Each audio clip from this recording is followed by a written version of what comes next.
The snow fell quietly on Fifth Avenue as Jonathan Blake stepped out of his evening business meeting. At 37, he'd grown accustomed to these late nights, the endless negotiations that built his commercial development empire. His dark hair was touched with early flecks of silver, his tailored black coat a shield against both the cold and the world. Success had come early for Jonathan, but it had cost him something he was only beginning to understand he'd lost. He was reaching for his phone to call his driver when he heard a small voice, barely audible above the whisper of falling snow. "Excuse me, sir?" Jonathan looked down to find a little girl standing on the sidewalk, no more than 4 years old. She had reddish-blonde curls escaping from beneath a worn knit cap, her cheeks pink from the cold. She wore a puffy beige coat that had seen better days, a red dress visible beneath it, and small boots that were slightly too large. A green backpack hung from her tiny shoulders, and her blue eyes were wide with an emotion Jonathan recognized immediately as fear. "Are you lost, sweetheart?" he asked, crouching down to her level. The sidewalk was cold beneath his knees, dampness seeping through his expensive trousers, but he didn't notice. The little girl nodded slowly, her lower lip trembling. "I can't wake up my mom." The words hit Jonathan like a physical blow. "What do you mean you can't wake her up?" "Where is she?" "At home. I tried and tried, but she won't open her eyes. She's on the floor by the couch." Tears began sliding down the child's round cheeks. I got scared. I remembered she said if there's ever an emergency, go find help. So I put on my coat and came outside, but everyone just walks past me. Jonathan's mind raced, years of executive decision-making kicking into focus. "What's your name, honey?" Sophia Martinez?" "Okay, Sophia. I'm Jonathan. Can you show me where you live? Can you take me to your mom?" The little girl nodded, reaching up to take his hand with a trust that made Jonathan's chest tighten. Her small fingers were cold, even through her mittens. She led him down the street around a corner, and into a neighborhood that grew progressively shabbier. The elegant storefronts gave way to older buildings, some with broken windows, others with sagging steps. They stopped in front of a narrow brownstone that had been divided into apartments. Sophia pulled a key on a string from inside her coat, her fingers fumbling with the lock. Jonathan helped her, his hands steady despite the fear coursing through him. They climbed 2 flights of stairs, the wallpaper peeling, the carpet threadbare. Sophia's apartment was tiny, maybe 500 square feet total.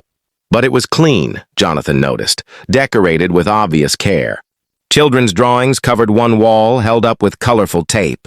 A small Christmas tree sat in the corner, handmade ornaments hanging from its branches. And there, just as Sophia had said, a woman lay motionless on the floor beside the couch. Jonathan rushed to her side, his fingers finding her neck, searching for a pulse. It was there, faint but steady. The woman was young, maybe 30, with light brown hair pulled back in a braid. Even unconscious, Jonathan could see the delicate features, the exhaustion etched into her face. Her skin was pale, too pale, and when he touched her forehead, it burned with fever. "Sophia, I need to call for help, okay?" Jonathan pulled out his phone, dialing 911 with shaking fingers. As he relayed the address to the dispatcher, he noticed the details of the room. A stack of medical bills on the small table, all marked "past due" in red. An empty prescription bottle on the counter. A calendar on the wall with shift schedules written in careful handwriting, double shifts marked in red. The paramedics arrived within minutes. Jonathan stood back, holding Sophia, who had buried her face in his coat. The little girl was trembling now, silent tears soaking through the expensive fabric. He rubbed her back gently, whispering reassurances he wasn't sure he believed. "Is she diabetic?" one of the paramedics asked, checking the woman's vital signs. "I don't know," Jonathan admitted. "I just found her." "Found her? Are you family?" "No, her daughter came to get me." It sounded absurd, explaining how a 4-year-old had walked through a snowstorm to find a stranger. But the paramedic just nodded, focused on his patient. They loaded the woman, Sophia's mother, onto a stretcher. "We're taking her to St. Mary's," the lead paramedic told Jonathan. "She's in diabetic shock. Looks like she's been sick and couldn't keep her medication down. She's lucky the little one knew to get help."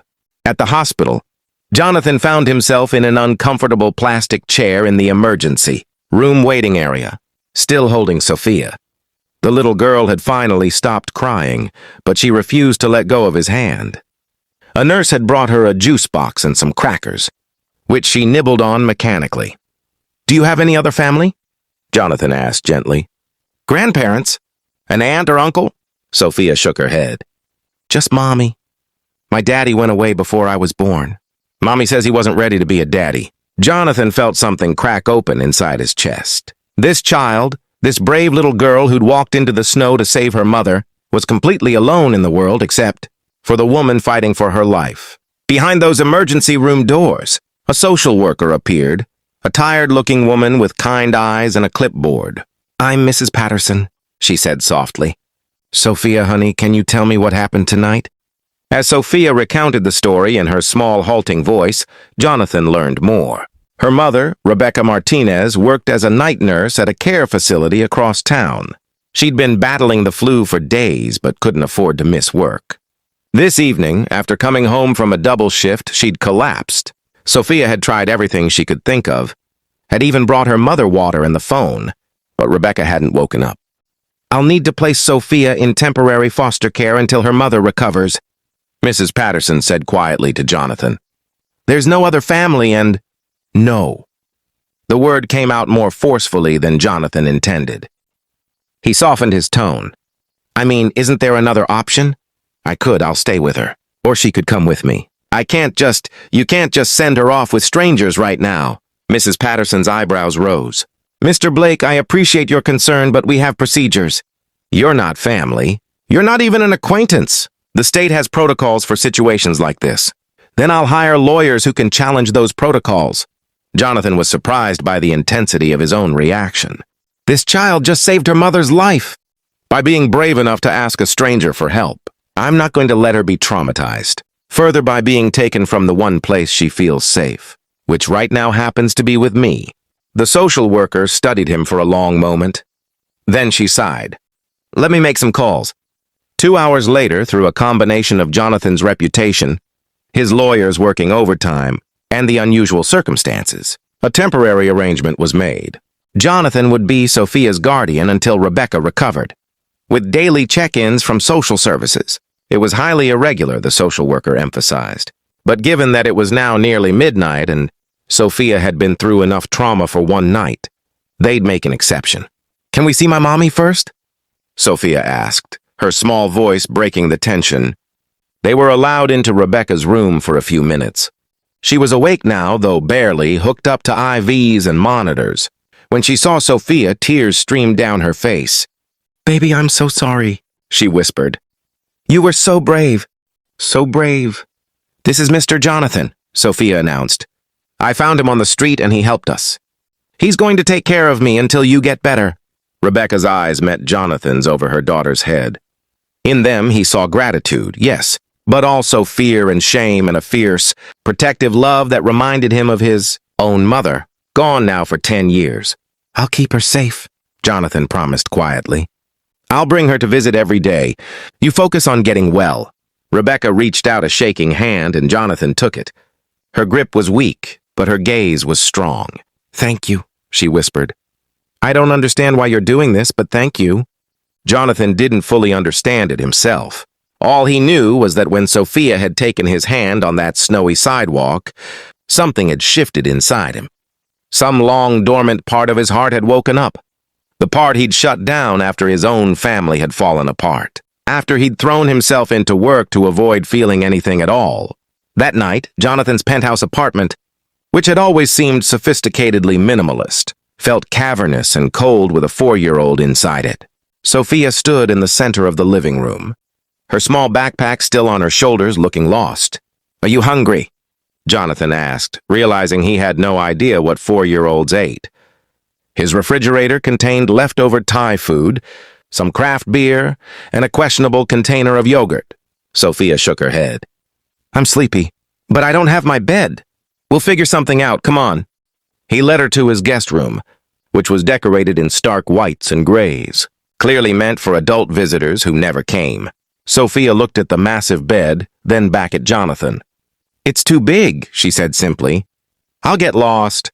Jonathan thought for a moment, then gathered pillows and blankets from a closet. On the floor beside the bed, he built a kind of nest, a smaller, cozier space. Sophia crawled into it gratefully. "Mr. Jonathan?" she said as he was turning to leave. "You can just call me Jonathan. Jonathan, will you stay until I fall asleep?